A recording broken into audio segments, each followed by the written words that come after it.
చేయాలని అనుకుంటున్నాను. అతన్ని మీరు చూస్తారో చూడండి.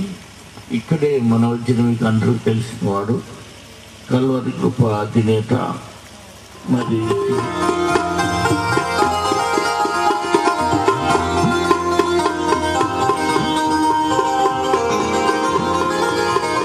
వినబడుచున్నది అనేటువంటి వాక్యాన్ని ఇక్కడ మీరు వింటూ ఉన్నారు.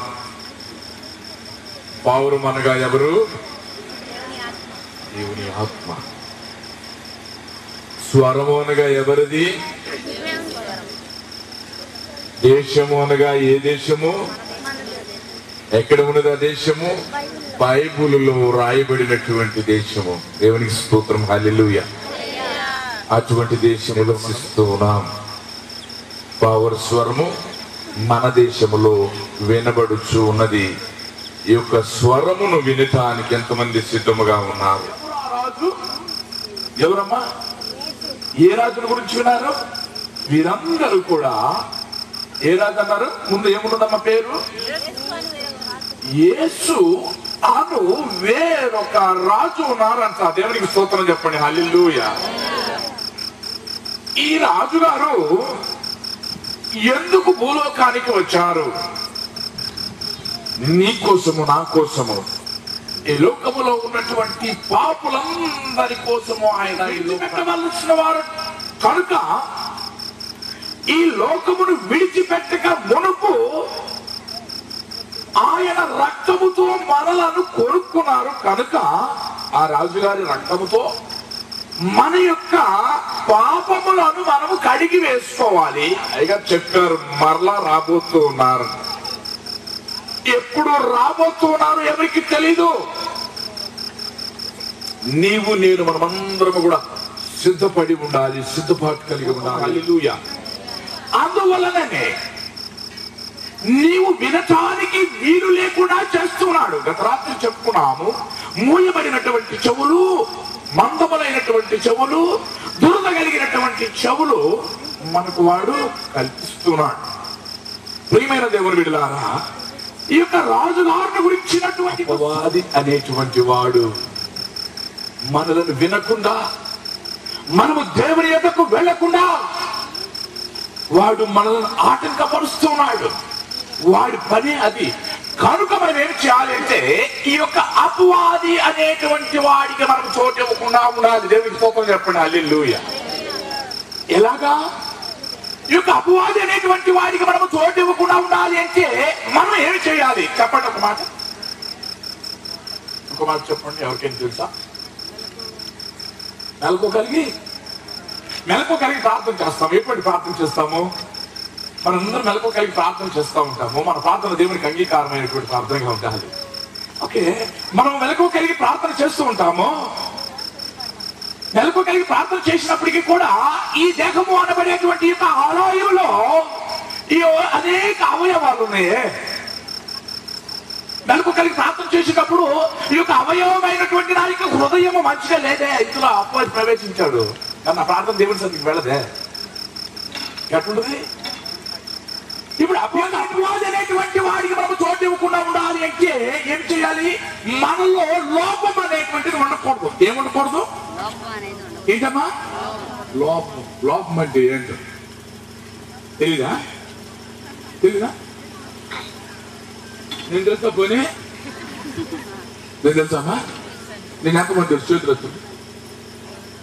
నన్ను ఏమంటారు? నన్ను ఏమంటారమ్మా?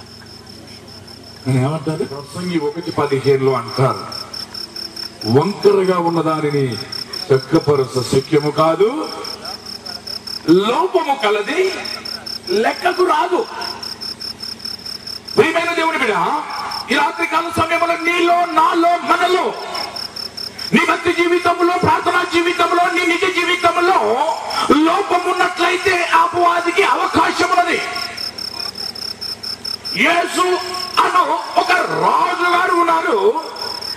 ఆ రాజుగారిని పట్టించటము కోసము ఇస్కరియోతు యూదా అనేటువంటి వాడు, యోహాను సువార్త 13:2 ఉంటుంది. మాట చూడండి. పట్టించాలి అని చెప్పి ఈ యొక్క ఇస్కరియోతు యూదా అనబడేటువంటి వాడి హృదయంలో అపవాది అనేటువంటి వాడు ఒక ఆలోచన కలుగు చేశాడంట. భోజనం చేస్తూ ఉండగా లూకా సువార్త 22:3 కూడా ఒక మాట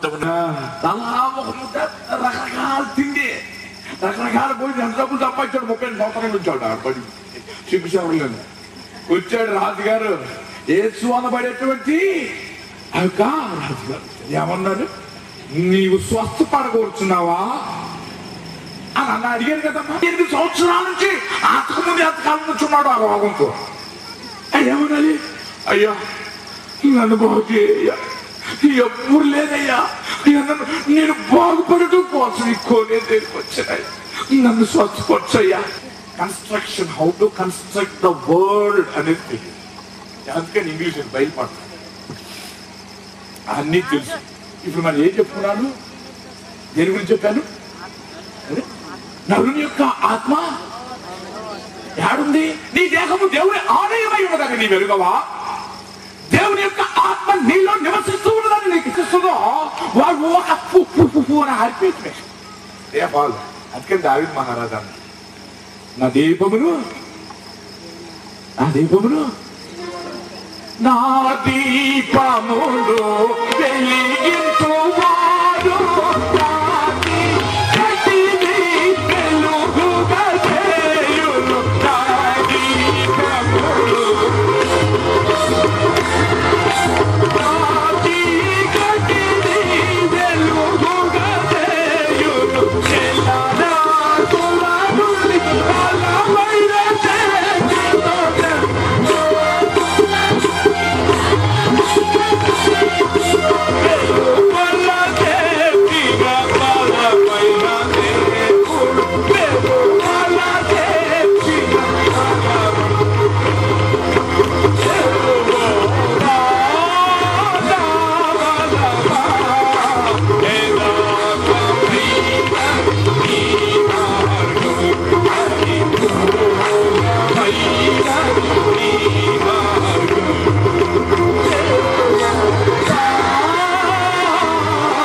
సరే చెప్తానయ్యా. ఈసారి వచ్చిన పులిహార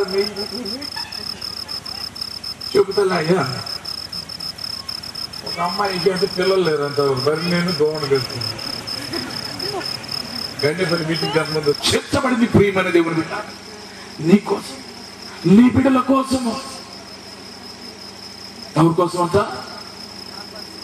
మన కోసం, మన పాపముల నిమిత్తము, మన రోగముల నిమిత్తము, మన శ్రమల నిమిత్తము, మన ఇరుకుల నిమిత్తము, మన రక్షణ నిమిత్తము, మన మరణం నిమిత్తము. ప్రియమైన దేవుడు, అతి పరిశుద్ధమైనటువంటి రక్తాన్ని చెందించారు. ఏ పాపం ఎరిగినటువంటి దేవుడు నీ దేవుడు. నాకు ఇంకనైనా వస్తానేమో, నా బిడ్డ నేను హత్తుకోవాలి, నా రక్తంతో నన్ను కడిగి శుద్ధి చేసి పరలోకానికి నేను సిద్ధపరచాలి నా బిడ్డను. అక్కడి ఆచోత్రం నేను వెళ్ళి స్థలము సిద్ధపరచిన ఎడలా అన్నాడు. It's not definite, it's indefinite. ఒకవేళ అంటే అయితే అవ్వచ్చు, కాకపోతే కావచ్చు అనిగా. నేను స్థలము సిద్ధపరచ వెళుతున్నాను. నేను ముందు స్థలములో నీవు నేను మనమందరము కూడా ఉండటానికి మరలా రాబోతున్నాడు. గురించి ఏ రాజ్యం అంటమ్మది? ఏ రాజ్యం అమ్మా? చెప్పడం పర్లేదు, ఇప్పుడు ఎవరు చిక్కుపడలా. నీ పేరేం పేరమ్మా అంటే? వాసం చేయను, చిరుతపులి మేకప్ పిల్ల ఆడుకొను, గుడుకొనగా బాలుడు వాటిని తోలును, ఆవులు ఎలుగులు కూడి మేయును, గడ్డి మేయును. అటు బయలుదేరింది అనుకో, ఇప్పుడు ఏడంటాము గాలి కొన్ని రోడ్డు మీదకి వెళ్ళి బడిగెట్టి ఆ నిలబడ. చిన్న పావు ఏదో చిన్న తేలు వచ్చింది అనుకోండి, ఉంటావా? సొంత అనుకో కల్పించుకుంటావా? ఇక్కడ ఏమన్నాడు? ఏమన్నదంటే అక్కడ కోడెలు తోడెల్లు గోరెల్లు వాసము చేయును,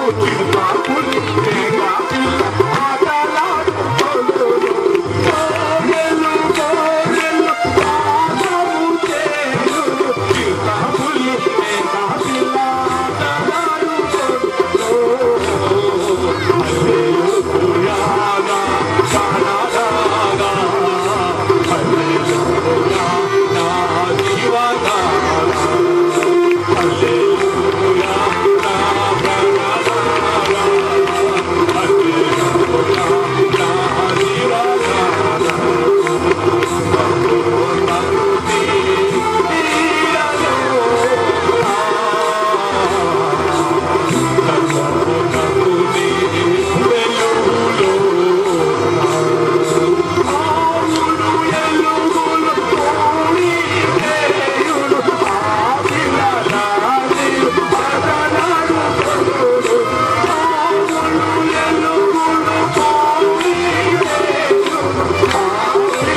స్తోత్రం. హల్లెలూయా, హల్లెలూయా. ప్రియమైన దేవుని బిడ్డలారా, మన యొక్క అవయవములన్నీ కూడా నీతికి సాధనములుగా మనము వాడబడాలి.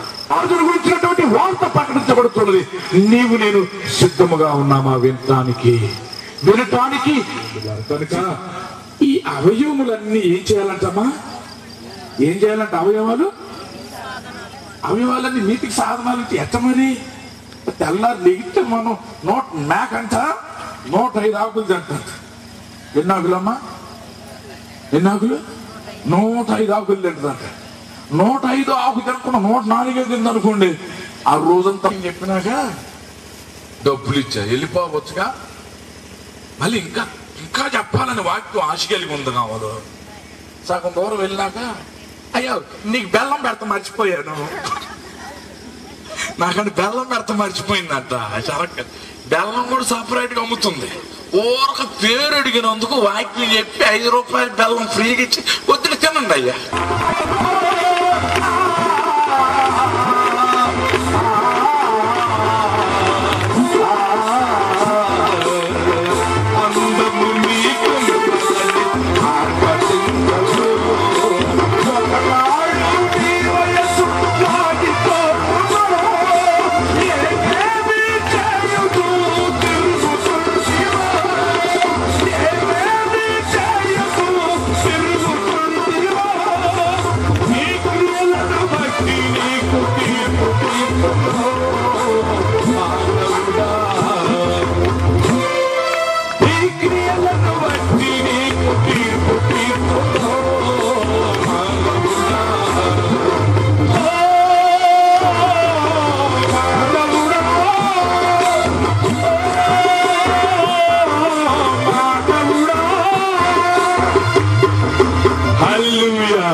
ఎంత ఇష్టపడి చేసుకున్నాడు నిన్ను అందంగా.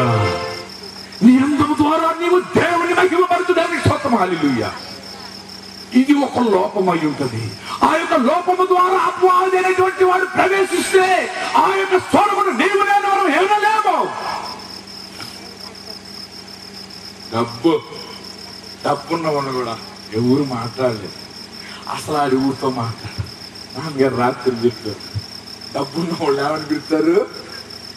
జమీందారులు, పెద్దయ్య గారు, చిన్నయ్య గారు, చిన్నమ్మ గారు. డబ్బు దానికి డబ్బు ఏమైందంట? మీరు తీసుకెళ్ళి పక్కన కూర్చోబెడతారు సార్. పరలోకంలో ఈ భూలోకంలో నీవు నీ యొక్క బిడ్డలు అలాగే ముందుగా పెంచుకుంటావు. నీకు ఏది కావాలో నీ బిడ్డలకు అది నీవు దయచేస్తావే. ఒకవేళ నీ బిడ్డ విడవబడితే, నీ రక్త సంబంధులు నీ వాళ్ళు విడవబడితే ఏమిటి? ఇక్కడి వారు అక్కడికి, అక్కడి వారు ఇక్కడికి రాజాలకు నీకు నాకు మధ్యలో ఒక రాజము. మన బిడ్డని ఎవరన్నా నచ్చి ఊరుకుంటావా? రక్షణ కలుగును, వీటి ద్వారా పరిశుద్ధత కలుగును. నీకు పావురు స్వరము మన దేశంలో వినబడుతున్నది. వినటానికి నీవు సిద్ధముగా ఉండాలి అంటే నీకు అవయవములన్నీ కూడా నీతికి